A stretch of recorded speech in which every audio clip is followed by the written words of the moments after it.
Drug prescribing in pregnancy and lactation obviously requires some additional considerations. Whenever prescribing a medication you're unfamiliar with a pregnant patient, always go to the drug labeling, and it will have a section on pregnancy and lactation which summarizes the risk that's been identified in clinical or preclinical, so animal trials, that may indicate the medication could have a risk or be a teratogen in pregnancy, or make it to the baby and expose the baby to the medication if our patient is breastfeeding.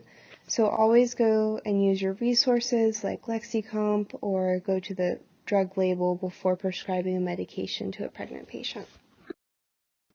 Our objectives today are to analyze drug characteristics that influence fetal and infant exposure as well as harm, and to implement strategies to mitigate pregnancy-related medication risks.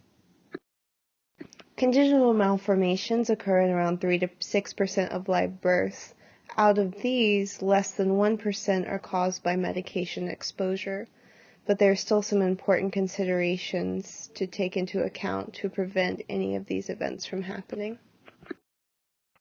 When we think about drug selection in our pregnant patients, it's important to select medications wherever possible that have been used safely for a long time, to prescribe doses at the lower ends of our dosing ranges wherever possible, to eliminate non-essential medications and discourage self-medications by our pregnant patients, especially with over-the-counter drugs, and considering that herbals can have their own risks as well. And of course, to avoid medications that are known to be harmful to infants, so our teratogens.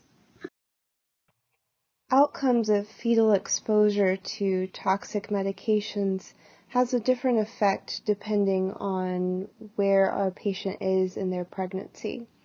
So less than 2 weeks from conception, exposure to a teratogen unfortunately usually has an all or nothing effect, where the patient is likely to lose the embryo and have a miscarriage.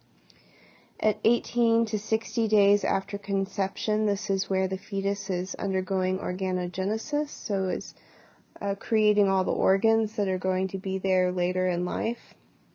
And so teratogen exposure in this period will typically lead to structural abnormalities. Some medications that we consider avoiding in these patients are methotrexate, cyclophosphamide, diethylstilbestrol, lithium, retinoids, thalidomide, some certain anti-epileptic medications, and coumarin derivatives.